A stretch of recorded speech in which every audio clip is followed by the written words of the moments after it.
On this week's episode of Devil's Trap Podcast, we wonder, did Ellie delete her Tinder app? And Dean killed Hitler. Let's do this. Welcome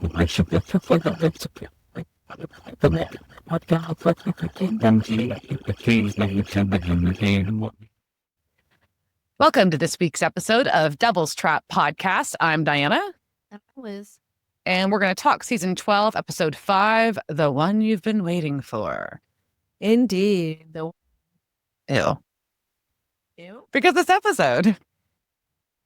I am okay. We'll get there. I know.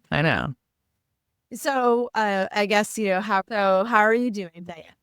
I'm learning how to use my new knee and treading my way through the holiday season. That's what I got. Nothing crazy going on here. A lot of time on my butt. That's right. But I graduated from my walker to a cane. So that's pretty exciting. And now I got to figure out how I want to decorate my cane, but it also depends how long I have to use it. I haven't figured that out yet. So here we go. You can think about different canes, right? I know. You'll see. There's an accessory. I agree. But yeah, that's about it. How about you? What do you got? Same old. It's holiday season. New Year's Eve is almost here. This is our New Year's Eve show, I guess. New Year's Day show. This will be Happy New Year for everybody. This will be 2026 when this releases. So that's exciting and weird. And we're the future. The future. The past to the future. I took myself to the Tobin Performing Arts Center to see Musica's Ariel Winter Wonderland, which was Winter Wonderlandy. It was fine. There is Winter Wonderland, and the Ariel stuff was good.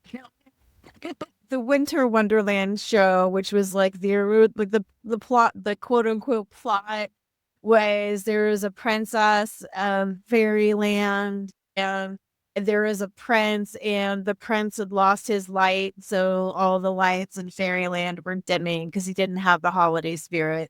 So then he had to get the holiday spirit. I don't remember how he ended up getting it. They did a very cute audience participation thing with the 12 days of Christmas. Nice. So I did something holiday-y. Look at that. It was filled with the holiday spirit.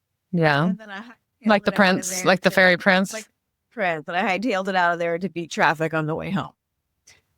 Like you do. It's like, you can just oh, the end's happening now. Goodbye. I don't need to see the current. Like, I don't need to sit there and clap for everybody. I need to get out of this fucking parking garage before everybody else does.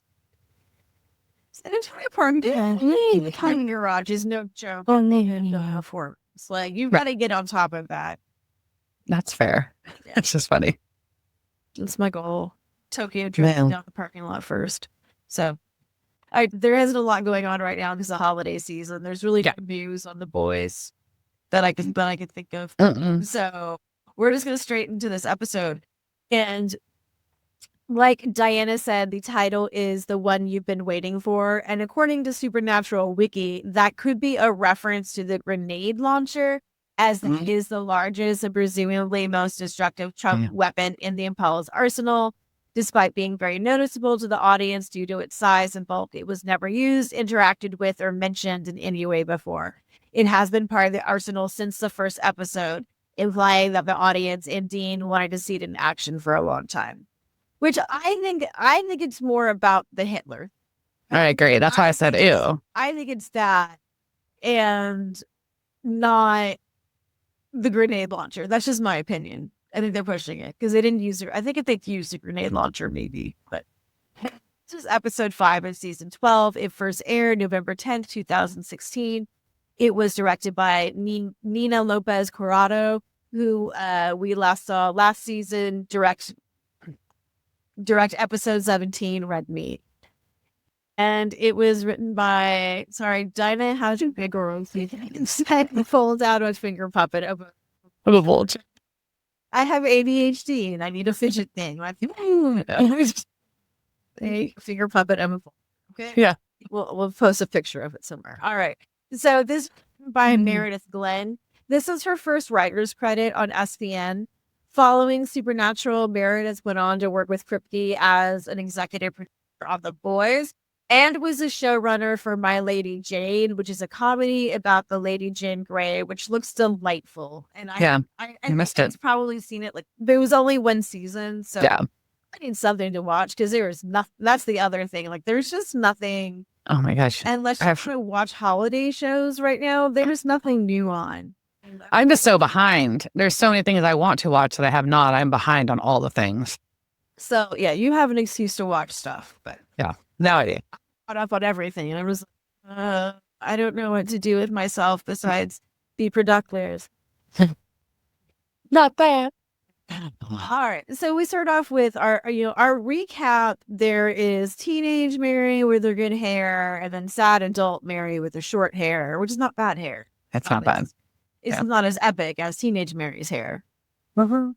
Yeah, we get some Mary, and then we revisit the Thule Society. And yes, we know this is the only time I will say it, that the real thing should be pronounced Thule. But that's not what they say. That is not what they say on the show. So we will all be using the Thule pronunciation. Don't come after us. Okay. This is a podcast about the show, not about proper German pronunciation. Oh, we got Nazi bastard. Yeah, great Nazi episode. That's fun. And we open in Columbus, Ohio. And there's a woman there who at first she was like, oh, well, she's well dressed. She's interesting. What's going on? And then you realize what she's there to do, and you're like, fun. Yeah, Mrs. Lloyd is meeting the antique shop owner after hours to buy a 1931 solid gold Nazi pocket watch. Yeah. And he is changing the price on her. I guess he's asking, what, $80K? Is that what he's asking for? 80. Not $80. And you don't say like 80. No. And she had brought a bunch of cash, so... Yeah, so $80,000 for a fucking pocket watch. That bitch has got a load of cash. So yeah, threatens him with the loss and community status. Matter. Yeah, but he's like, I'm gonna find a new buyer if you're not gonna pay the 80. And so he starts to walk away, and as he's walking away, she's like, what's that? And his wrist is smoking, and he bursts into fucking flames. And she's like, oh, it's my opportunity to grab this watch. And so she grabs the watch, and then she bursts into fucking flames while someone lurking is watching. Well, who could that? Yeah. No. So we're going to go to the bunker, and something's going on because Sam has come in with some food, and Dean cannot be tempted by the food, not even with pie. Yeah, that's distressing. Very distressing. And Sam knows that, so this means something is wrong. And he asks if it's about Mom. And Dean does not, which I thought we resolved this last episode, but whatever. And Dean just insists that he's fine. But he found a case, 2 bodies burning in a mystery fire. And then he kind of reconsiders the pie. As he describes Mrs. Lloyd as has Scrooge McDuck money, which I appreciate. And was going to the antique shop at 3 a.m., which is super sus. And so... But rich people like antiquing. That's true. At 3 a.m. Well, and so Sam calls him out for using this to avoid dealing with his feelings. And Dean acknowledges that that's kind of his thing. I think it's kind of both their things, right? Kind of all of their things. But it's all of them. Yeah. All of them Winchesters. All of them. But. So we go to Ohio, and this antique shop looks worse in the daylight from the outside. It does. And Sam just picks the lock to a crime scene. No biggie. Miss Bring and enter again. And they see these burn marks on the floor, and they're like, oh, there's the McDuck lady. And the shop owner, Marvin is his name, right? Is Marvin Brinkle. Yeah. I wrote in my notes Markin Brinkle, but that is Marvin Brinkle. And he was a widower. And they are doing their checks, right? And there's no sulfur, there's no EMF, there's no bags, but maybe like this. Look at all the stuff around us. Maybe there's a cursed object. Sure, totally makes sense. So Sam's going to go dig around on the computer, which okay. Well, Dean goes and starts knocking things over. He's wrecking the entire thing. You just start by touching like one little. Oh my gosh. And then it just goes downhill from there. In the meantime, Sam has located an email exchange with Mrs. Lloyd about the pocket watch. And as that's happening, Dean notices some weird marks on the floor that indicate a secret door. So he's opening the secret door as Sam is reading this email explaining what this fucking pocket watch was. And we have a Nazi room. Yeah, a Nazi shrine, practically. It's a lot of Nazi stuff. So it's a Nazi shrine. And this is, so now Sam comes to see what Dean has discovered. And now they realize that Marvin was dealing with Nazi nut jobs. And so the police didn't report finding the watch. Yeah, which apparently belonged to a member of Hitler's inner circle. And so they have now figured out that somehow the Thule must be involved. Because of the MO, there is the emulation too. Yeah. Dean's got the comment for everybody. Nazis. I hate those guys. Yeah, we all hate these guys. And I made a promise last time we had to deal with these guys that we were going to talk about the rest of a story of a woman named Elżbieta. So this is lore. And today we're going to finish up our story about Elżbieta Zawacka. And she was a woman who parachuted into occupied Poland during World War II. Again, the majority of this information comes from Claire Mully's book, Agent Zoe. And this is really just a tip of Elżbieta's life, so I encourage you to read her book. The rest of the sources will be in the show notes. So a recap, just to remind everybody, let's recap where we were with Elżbieta, our Polish resistance fighter. It's 1943, and she is 34. It's World War II. The Germans have occupied Poland. She has sworn allegiance to the Home Army, which is loyal to the exiled Polish government based in London, and is an armed wing of what would later be known as the Polish underground state. He works for Farmstead, which is the Home Army's overseas communication team. Over in England, Churchill approved the creation of a secret organization known as the Special Operatives Executive, or the SOE, to arm, train, and help coordinate the resistance in occupied countries.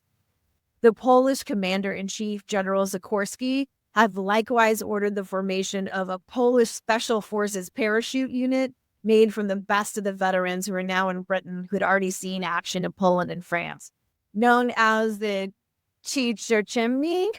I watched like 3 or 4 videos, and I swear that's maybe how you say it. Close. Look at my Polish DNA and we'll see. It's not great. So, all right. So that translates to the silent unseen in English, which is what I will say the rest of the show. This elite force with the motto, win freedom or die, would be funded and trained in Britain.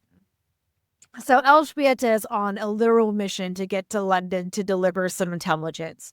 Over the past 2 months, her journey was insane.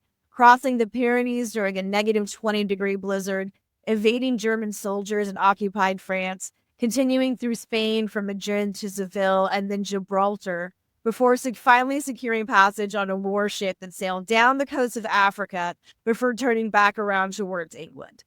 She arrived under the identity of Elizabeth Watson and went to go see the 6th Bureau of the Polish General Staff, who were housed at the Rubens Hotel in London. There, she would meet a man with the chosen name of Brun, real name Kazimierz Bilski, who booked her into a hotel near the Piccadilly Circus. So, and just to remind you what type of lady Elżbieta was, this is what I would call the stalking incident. So this man, Rum, wanted to try to connect with Elżbieta, who was not showing any interest in him as a man, which he just found so perplexing. From Agent Zoe, I wanted so much, even for only an instant, to see Zoe as a woman. My ambition was piqued. Out of the bachelor's long-standing habit, I did my best to draw her into some semblance of a flirtation. While out for a walk with Elżbieta, he decided to give her a pair of silk stockings, which he drew out of his pocket like an amorous magician. Ooh. Elżbieta could not have given a shit about stockings. First in Germany... No, that wasn't her priority? Was not. And if you were in Germany, only the Gestapo's wives wore them. So if you had them on, you would die. Fun. That's fun. her mind was not on, as Rum called them, not elegant bare legs, but on the war and on the death of her brother in Auschwitz. Yeah, that seems a little bit more important. So she pointed the conversation towards Poland and its future. Sorry about that. And Rum pocketed the stockings and gave up flirting with women like Elżbieta. Sorry for a pause. Of course, Anya has jumped on my lap. Okay, kitty. You see him.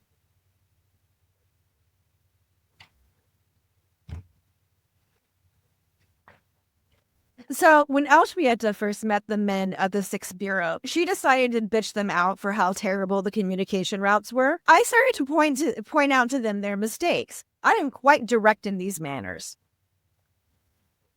So this did not endear her to them. And then she was debriefed and finally was able to learn what she had risked her life and limbs for. Intelligence on German U-boats, troop movements, German industry, home army sabotage, files on enemy aircraft and weapons experiments, escape, evasion, and courier routes, an overview of resistance cooperations across Europe, latest Polish reports on the persecution of the Jewish community, including the accounts of the Warsaw Ghetto, a dossier on Auschwitz, and broader plans of the Nazis for extermination of Poles and Jews. Fun. So, yeah, this was really important because the people within the Allies were not getting this type of intelligence, right? So they were finally getting the confirmations and all the horrific shit that was happening in Poland and in Germany.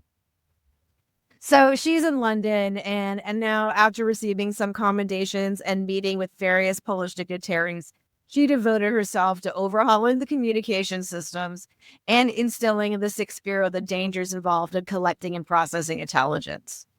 In addition to this, though, she had an agenda to get the women working within the Home Army official military status. The exiled Polish government had officially recognized the Home Army, and the 400,000 men within it were classified as combatants, but the 40,000 women were not.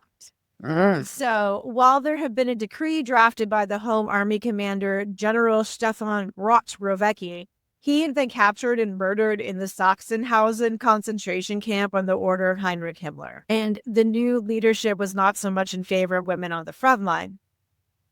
So Elżbieta traveled around Britain, touring all the women's bases where women's auxiliaries were going. And she used this experience to draft revisions to a new decree on women in the Home Army, effectively ensuring that female soldiers had the same rights and obligations as the male soldiers, including the right to rank, promotion, and decoration.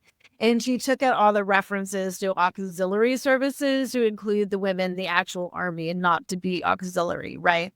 And within this, women were not to be conscripted, but could volunteer in between the ages of 18 and 45. So I'm out. Got 1 year to go. 1 year to go. That done, Elżbieta wanted to return to Poland to get more hands-on with the resistance, and she was really tired of the politics of London. And the politicians were tired of her too. She was called an insane feminist and pioneer of the liberation movement and equality of women, a hysterical woman. The head of the 6th Bureau, damn Polish names, Protasiewicz, really wanted her gone. But seeing as a war was going on, he couldn't see how he could make it happen. And he was like, I'm looking for a way for you, but unless a chance that you will jump, but you will not jump. To which she was immediately like, why didn't I jump? I'll do it. So she started parachute training with the Silent Unseen in August of 1943. Interesting. So the Silent Unseen. Of the 2,413 Silent Unseen candidates, only 605 completed the training and passed all the tests. Of those, 579 qualified for airlift. The volunteers included 1 general, 112 staff officers, 894 officers, 592 non-commissioned officers, 771 privates, 15 women, and 28 civilian emissaries of the Polish government in exile. The training lasted 4 to 8 weeks and consisted of 5 courses, including psychological and technical investigations. They were taught to use every kind of weapon, British, Polish, German, Russian, and Italian weapons and to do mock assassinations. Their covert operations training included interrogation resistance, propaganda driving, close combat, and shooting at invisible targets. But I'm not sure I understand what that is. Is that just shooting at the air? I don't have an answer for you. They also learned to craft new identities and to blend into occupied Poland because they were going to be jumping into Poland, and now it was different. A lot of these people had been there before, right? The Nazi for occupation, yeah. Before occupation, so there's all these new like German laws they were expected to know, but there was also other things, just like what were people wearing now, right? Like, yeah. So what will make you stand out as an outsider? Yeah. So once someone passed all of those tests, then they would be able to parachute back into Poland to serve with the Home Army. While there is evidence of other women besides Elżbieta training with the silent unseen, no other women parachuted into Poland. Additionally, Elżbieta didn't herself complete all the training. She spent a lot of her time debriefing others on what it was like in occupied Poland. It was just exempt from some of the stuff because they're kind of... She's like, you did this already. Yeah. And she's not really being... This is it is very controversial about whether or not she is officially a silent unseen. She got the badge and everything, but because she didn't go through all of the training, most of the others would be dropped in to Poland and then go and serve as part. They're still they become agents, right? Yeah, and she's just going to go back to her other. She's still an agent, but you know what I mean? Yeah. She went to Scotland to do her parachute training at Largo House in Fife, which is 10 miles from St. Andrews, the base of the first independent Polish parachute brigade, who marked the gates with a sign that read, "Looking for death, come in for a moment." Dark, yes. Most would have had to have complete the Monkey Grove assault course, but Elżbieta was exempt. All she had to do was to learn to jump from an aircraft. That's all. So the training began with jumping over sand on a trapeze-like swing, then jumping from the first floor, then from small pylons, for which she twisted both ankles on landing, and she blamed her semi-sporty heel. She was jumping in freaking heel. Of course. Of course she was. The instructor rigidly bandaged her ankles, and she went again. But it was also pretty standard for everyone to fuck up their ankles, heels or not, and broken legs were almost a daily occurrence. Yeah. That's still not out of the question in like modern like paratrooper training. Right. There's a lot of leg and back injuries. Yes. Yeah. The code name eventually assigned to parachute training was lumbago, which is a medical term for pain in the lower back. Yeah. Makes sense. Yep. Elżbieta passed her preliminary training, making ready for her final parachute course at Ringway near Manchester. The first part of this training was to jump out of a tethered hot air balloon named Dumbo. Elżbieta did this well enough to qualify for the subsequent trial, a jump from a low-flying Halifax. Apparently, she'd heard stories of chutes failing to open and students dying, so she was more of a little anxious. Yeah. But she gets on the plane, and this is where you figure out that you basically just fall out of this plane. There is no seating on it except for the edge of the, quote, choke hole, which is a hole about 5 feet across, which is just a hole in the plane. You just lower your legs and fall, and then you're in the sky, tumbling to the ground. And hope your parachute opens. Her parachutes did open. She completed her training successfully, and while not in love with parachuting, she was ready to go to Poland. So though delayed by rain, her flight to Poland was finally scheduled for September 9th, 1943. She was going with 2 men who she only knew by their code names Crystal and Ladder. After being issued their equipment, including money belts and mail, and given passwords and safe house details, they were made ready. Their final steps were taking the oath of allegiance and receiving the silent unseen badge, although they had to leave the badges behind. Elżbieta got dressed in a bar, putting heavy jumpsuit overalls over a navy blue silk dress, woolen sweater, and an overcoat. No stockings. Her bunny belt had 20 Polish zloty, 85 Reichsmarks, $50 in paper, and over 40 more in gold. She didn't jump on a plane wearing all. Yeah, it's fun. Yeah, she had a bag with toiletries, underwear, a shirt, and a skirt, but those were all disposable. She had to run. She also had in her overalls 2 pistols with ammunition, a folding clasp knife and shovel, her compass, torch, and flashlight, map, first aid kit, and a poison tablet. She also had sandwiches and hot tea in a flask. Then she had to go through another search to make sure there was nothing on her that could give her away when she landed. Bringing in private packages and pockets of stockings, leather, tea, coffee, chocolate, private letters for family and sweethearts is a huge problem, especially since they often lose some of their belongings in the field during a nervous jump, and they require us to search for them. Oh, yeah. So Elżbieta was smuggling a letter to Rum's mom on her, but she tried not to think about that. On the plane, it was basically another Halifax with a jail hole. Elżbieta could see large packages with food and supplies that would follow them out of the hole, including 6 large metal drums filled with guns and explosives. That's always fun to be playing. Yeah. You know? Yeah. Fun. And know that they're going to get shoved out of a plane behind you. Right. So the plane began its voyage towards Poland, and it was shot at over Denmark, but they made it through, and the pilot pushed them on through Sweden. Then they made it to central Poland, where a welcoming committee had been signaled by a song played on the BBC that they were on their way, and they were ready to light the field with their flashlights. When they reached the jump point, the guys pushed Elżbieta out of the hole with the ladies first and down into the Polish night she fell. When the reception committee's commander Flash embraced Elżbieta and realized she was a woman, he freaked and, quote, screamed out in terror. Flash disagreed with this telling and said, when Zoe took off her parachute helmet, I saw her long hair, a woman. I kissed her on the hand and cheek. Another account had him explain, welcome, the only daughter of the sky. Wow. I'm pretty sure it was the first one. Yeah. It was possible. The other 2 landed fine. Ladder was on the roof of a barn, and Crystal went a little farther, but he was also fine. So Elżbieta stripped out of her coveralls, handed over her money belt and the pistols, which are too dangerous for her to be carrying. Yeah. Flash took them to a safe house where they met a young woman who fed them bread, bacon, and vodka. The next day, Elżbieta woke up to the stink eye from a young hostess who had found an English label in Elżbieta's dress. Oh. So the woman picked the labels out and burnt them, mortifying Elżbieta at her carelessness. If the Germans had found them during a search, it would have meant the literal death of them all.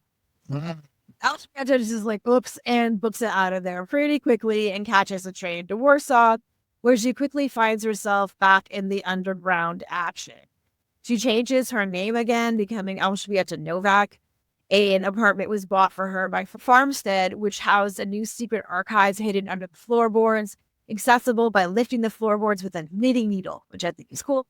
That would prove pointless because they had to burn all the intelligence.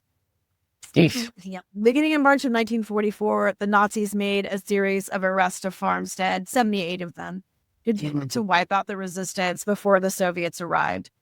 Elżbieta's name and photograph became known to the Gestapo, and a warrant was issued for her arrest. Looking for Elżbieta and her boss, Amelia, a few hundred women in their mid-30s were rounded up on the street. In August, the Warsaw Uprising popped off. Elżbieta was made captain and served as quartermaster, managing the supply chains to field kitchens and hospitals, providing liaison support and helping to organize the rotation of couriers, medics, and active service personnel. While making good use of her skills, Elżbieta really wanted a gun and to be out in the field, but she accepted her orders. She accepted her orders. And then the Nazi counterattacks against the uprising were horrific, not only ordering all members of the Home Army to be shot, even if they surrender. Himmler specified the part of the population not fighting, women and children, should likewise be killed. Nazis moved from house to house, throwing grenades and hurting people into the street to be shot in the head, murdering 40,000 people in one day alone. This was not the end. The resistance fought for 2 months, taking control of substantial parts of the city, only to capitulate on October 2nd, 1944. This after the loss of 200,000 civilians and resistors. Under the surrender terms, the Home Army was to be treated as POWs rather than being shot or sent to concentration camps as bandits. Because the order was finally put in that all women in the Home Army were classified as soldiers, they too would be interned as POWs, giving the 3,000 women who surrendered some legal protection that they had never had in combat before. And then the Home Army was officially disbanded January 19th, 1945. Elżbieta continued to resist tyranny until her death at 99 years old. And I will tell more of her story, including that time she cosplayed as a nun and all of her many, many arrests over at Morlor. Her story is so long, we don't have time to tell all of it here.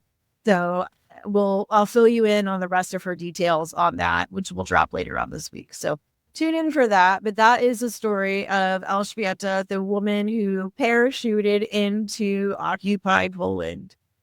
Wild. Oh, that's kind of, a reminder of how much the Nazis suck and how much people can resist, though, as we're going to see through this episode. So Yeah, we're swilling back to the apartment. And it's gross, it's Nazis, but it's also kind of an exciting episode. it is.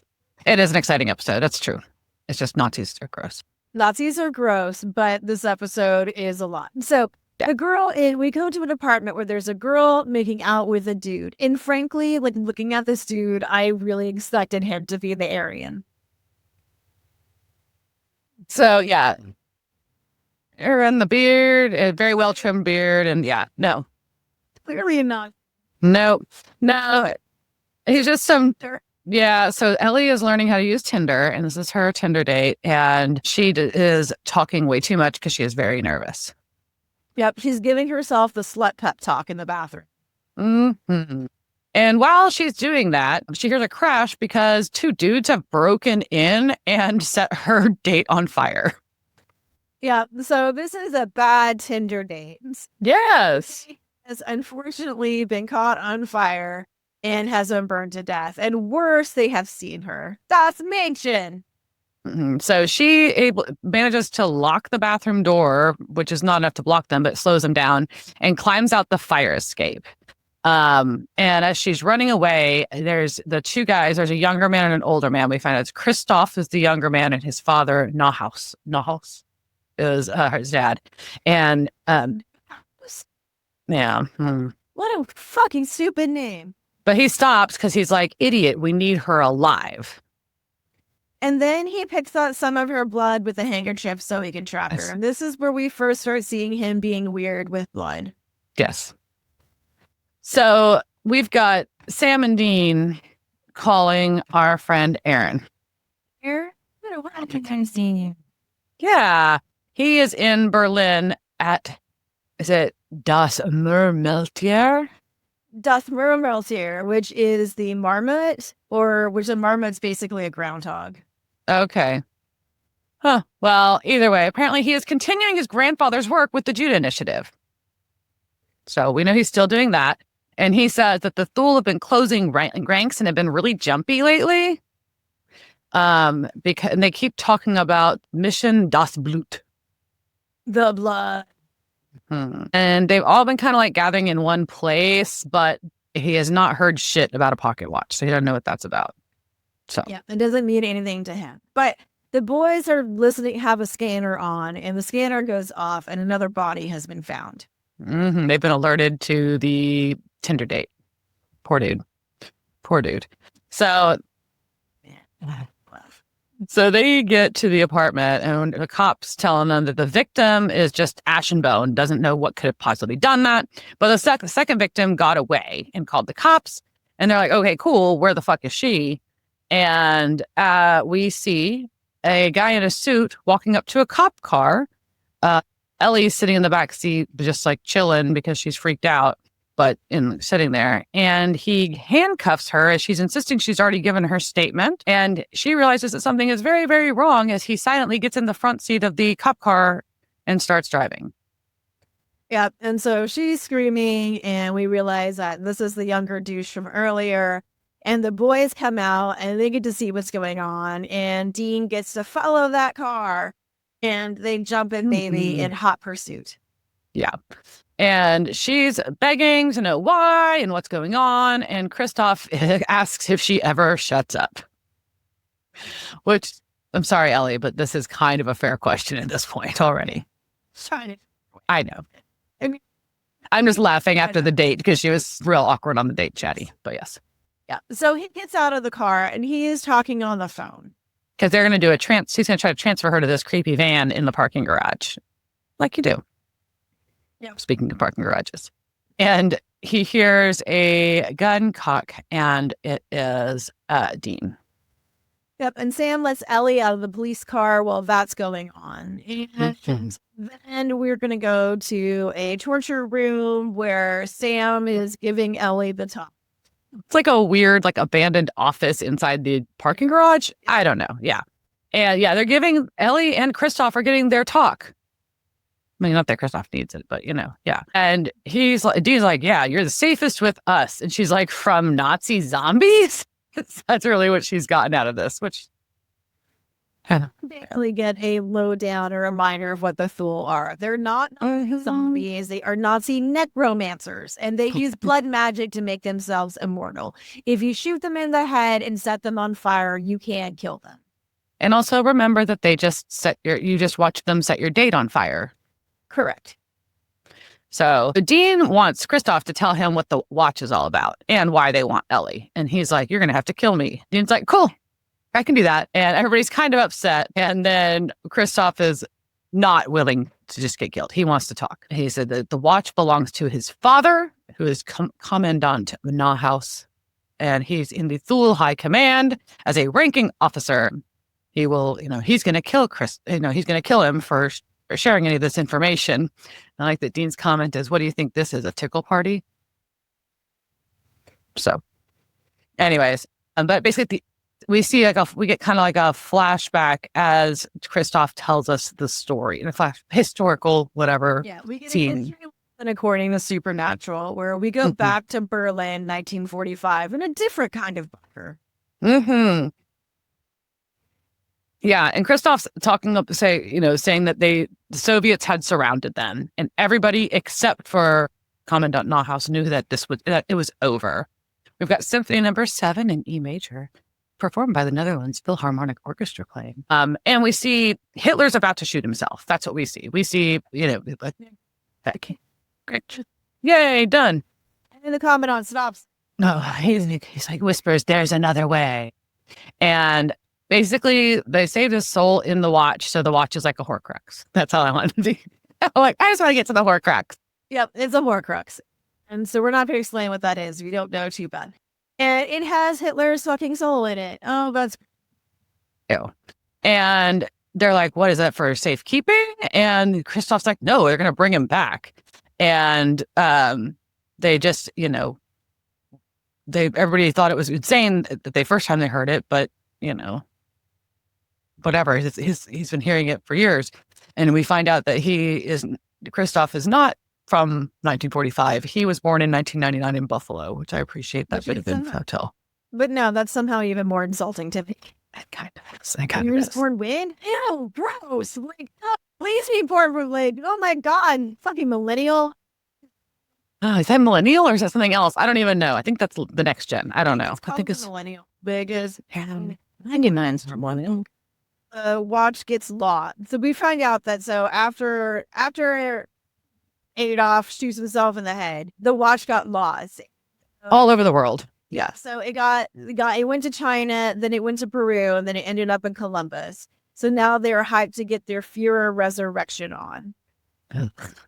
Yeah. And apparently and Ellie's realizing that this is not all a joke. She was like kind of like laughing at the whole thing, and she's kind of like, wait, this is pretty intense. And we learn that the soul of Hitler can only inhabit someone who possesses his blood. So it has to be some kind of a relative. And he says, like, right there, and points at Ellie. And unfortunately, Ellie has to learn horrible truths herself. Yeah. Well, apparently they've been following her. First of all, they've also been, she finds out these people have been following her whole life. Number one, creepy. And she's also like, no, also my mom, tracked our family back to the Mayflower. And he's like, you're adopted. There you go. So many things. And so he knows all this stuff, including the fact that she has just had a string of bad luck lately, and she's dropped out of med school, and she had a cheating fiance. So she storms off. Sam goes off after her. Yeah. And while she's like storming off, like we got, Kristoff listing other facts about her. Ew. And she texts her mom and asks if she was adopted. And mom said to call please call us, honey. So apparently Kristoff has now flipped her life inside out. And Sam's like, you can handle this. She's like, being flighty, I can handle.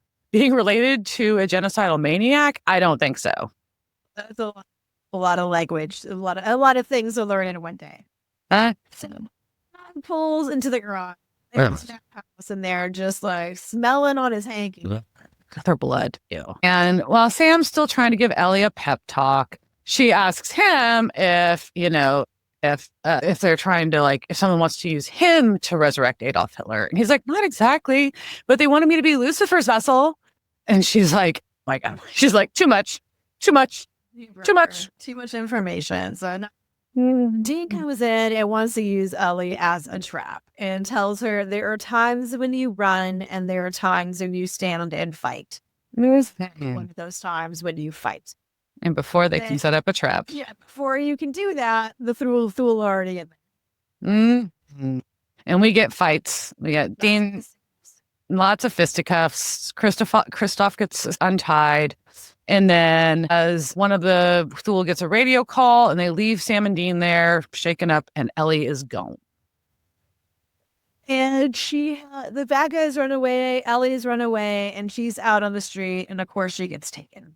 Yeah, she gets nabbed by a limo, of course.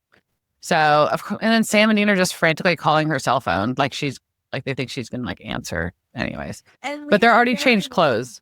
Well, yeah, it leaves a very long voicemail about all this Hitler stuff is confusing. So, yeah, we've changed clothes and leaving very long voicemails. It's a scene, to be sure.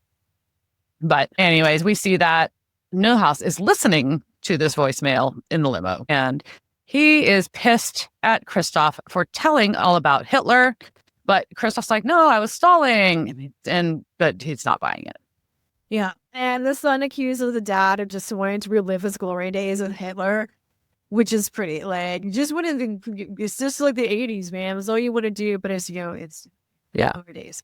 So, and then the dad accuses millennials of being too weak and needing a stronger hand. Yeah, see, the kid's a fucking millennial. And so... and then he tells Ellie that she has his eyes. So creepy. So then we go to a cafe where Dean's just like, there's got to be a tracking spell. And Sam's like, yes, but we don't have anything of hers to track. So we're just going to hack all the traffic cameras until we find her. Sure. So they get Ellie to a airplane hangar and she is sedated and put on a stretcher. And they are going to go start the purification ritual. That sounds fun. So, and Kristoff basically gets told to go away and go get murdered. Yeah, Dad tells Fritz to kill his son. That's what happens. And Fritz is about to shoot him, but he gets distracted by a radio call about location of Sam and Dean. So Kristoff takes this opportunity to fight and shoot him instead. So he takes out Fritz. We go to the cafe, and the guys have got nothing on their laptops when all of a sudden Kristoff shows up and demands protection. Yeah. He's like, you got to protect me, and I will share that there is an agent right outside, and he will, kill us if anybody says so. And if that's just all there's to it. Y'all are all going to die, so come on. Ugh. And his comment is, do you know? And they're like, they don't really trust him because who he is, fair. And he's like, do you know what it was like to have a Nazi necromancer for a dad? It sucked. Career day at school was a nightmare, and he was never good enough. Which it is not a good way to grow up with your father being 100-year-old Nazi necromancer. No, that would be awkward. He offers to take them to Ellie. Inside, Dad has found Fritz and is, of course, happy that Fritz is dead and that his son seems to have gotten some balls. Yeah. And so we see barely conscious Ellie on this stretcher, and there's all this weird, like, clinical and altery stuff around. It's odd. And then baby pulls up. Oh, yeah. And we're going to get a good view of trunk. Yay! And this is where Dean fantasizes about his weapons of choice. Yeah, they pull weapons out of the trunk, and Dean grabs a grenade launcher. Sam talks him out of it, promising he'll get a chance to do it one day. And this scene was all completely improvised. Oh, that's funny. Well, Kristoff's being handcuffed inside Baby because he is not coming along for the ride. So he's going to get left out of all the excitement. But Ellie's kind of waking up as she realizes that there's another stretcher next to hers and all these blood tubes going back and forth between her and No House. And we've got Richard Wagner's Der Ring das Nibelungen is playing. More. Yeah. And so, yeah, we've got, Das Transfusion. Das Transfusion. Transfusion. And so he was just, all right. So there's no way he was going to bring Hitler back in her body. He just needed her blood. Yeah, not some American female. Ugh. Not girl. Ew. Yeah. And so we've got Sam and Dean sneaking up, and they very quietly take down a couple of the guards, and they are making their way into this hangar, so they think. And we see back in the hangar, one of the other Thule guys brings in the pocket watch, and they're lighting. Another one's lighting candles, and Newhouse is like got his shirt off, and they put this watch on his stomach, and it springs like metal, like robot spider legs that carve a swastika in his stomach. Yeah, it's very steampunky, and then the watch is swallowed inside of him. And WTF, extra WTF at this point. And then Newhouse's eyes pop open, and he says, and his voice changes slightly, and he shouts, "It's been so long," and he starts laughing, and he jumps out of bed, bounces around. And he's Hitler, and he is awake, and he is not. And he jumps around, and he's so excited to see his guards, asks, how's his wife? And he's like, oh shit, your wife's dead. And laughs a lot. Yeah, it's something. Then he thanks Ellie for the gift. And when he asks what to do with her, he says to take the rest of her blood and give her to the dogs. And then they're like, but we have no dogs. And then he's like, get some. I love doggies. Woof, woof. So insane. So Dean is wishing that they had the grenade launcher, and then they get caught by guards on their way in. So they get taken in to see our new Hitler. Well, what to call him? And yeah. Ugh. And Dean makes a bad father joke. So he gets scolded to show the Führer. I can't say it. I can't say that. Führer some respect. And then they're like, what? Hit? And so then we learned that Nowhouse was afraid of Sam and Dean. Mm-hmm. Dean gets to put a joke in about whether or not his meat suit came with 2 testicles this time. Mm-hmm. Yeah. And Hitler shows that that's one of many upgrades like this. And he holds up his cell phone and comments that he sold 10 million copies of Mein Kampf. What do you think I can do with Twitter?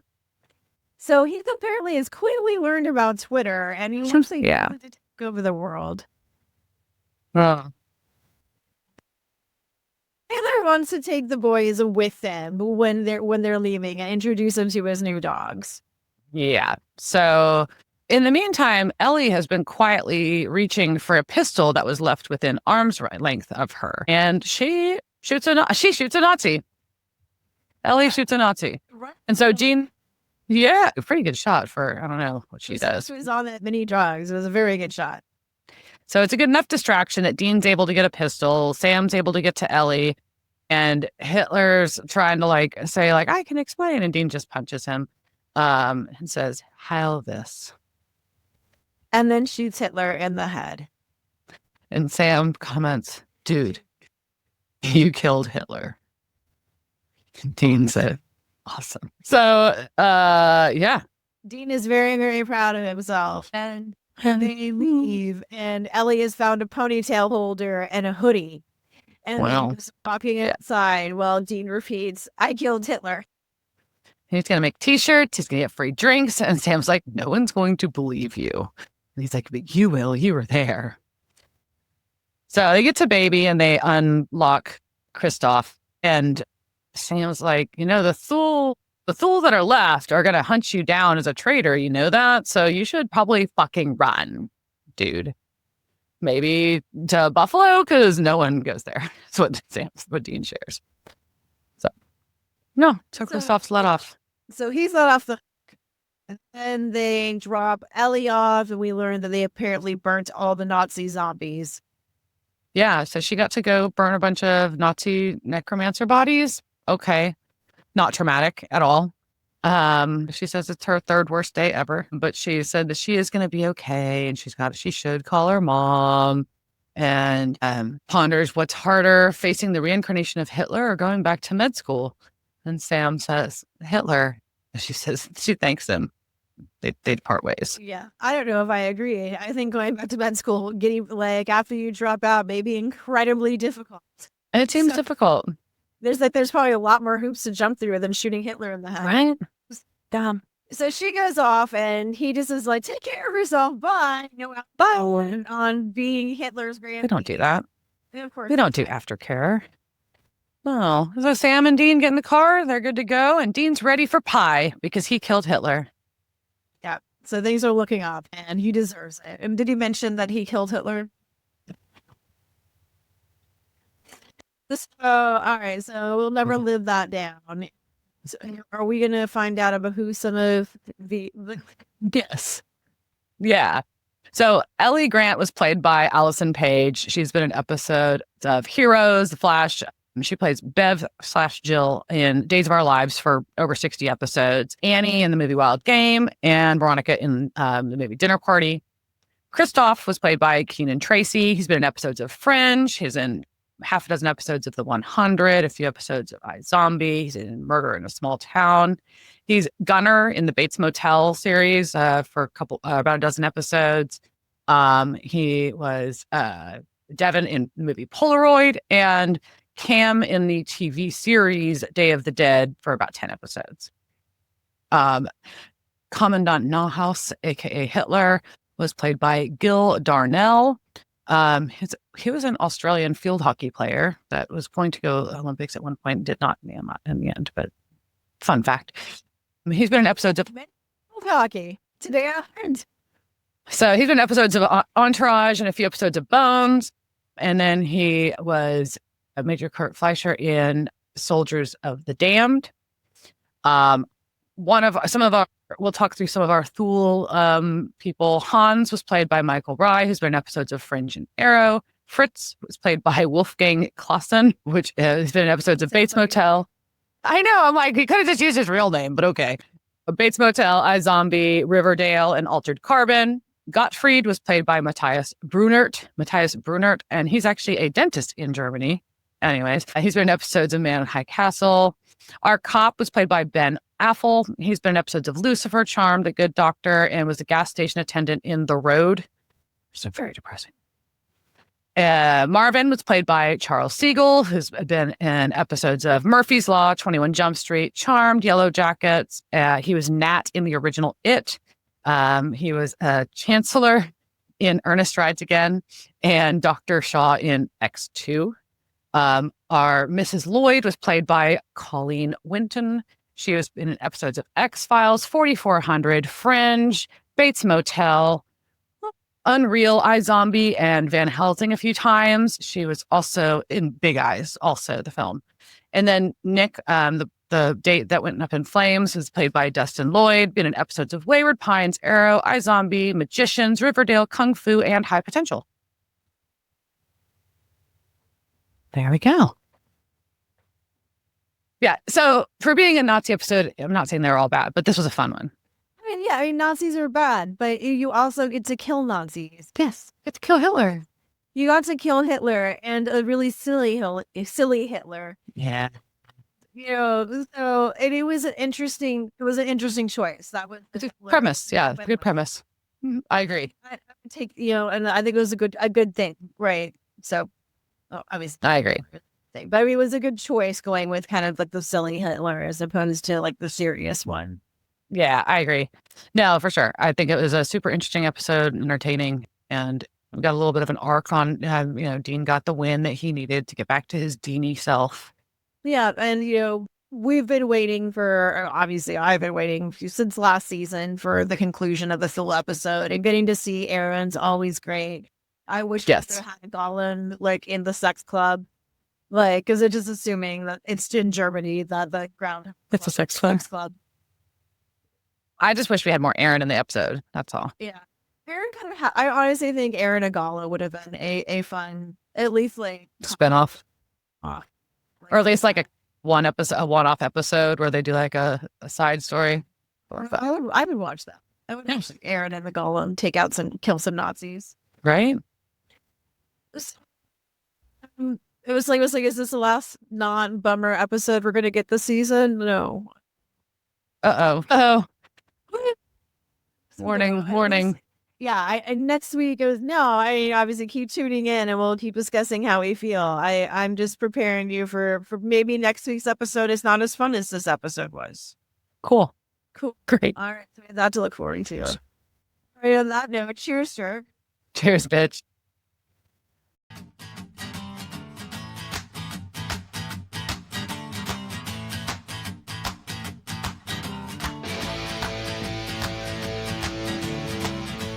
Devil's Trap Podcast is a Don't Get It production. Meow. Devil's Trap Podcast is part of the Ship It Studios Podcast Network. Thanks for listening to this week's episode of Devil's Trap Podcast. You can follow us on Instagram at Devil's Trap Podcast, Twitter at Devil's Trap Pod, or you can email us at devilstrap@devilstrappodcast.com. Don't forget to subscribe, leave reviews, and share with all your friends. We're at all your favorite podcast outlets and at devilstrappodcast.com. I'm Babe. Thanks for tuning in, and we'll see you next time.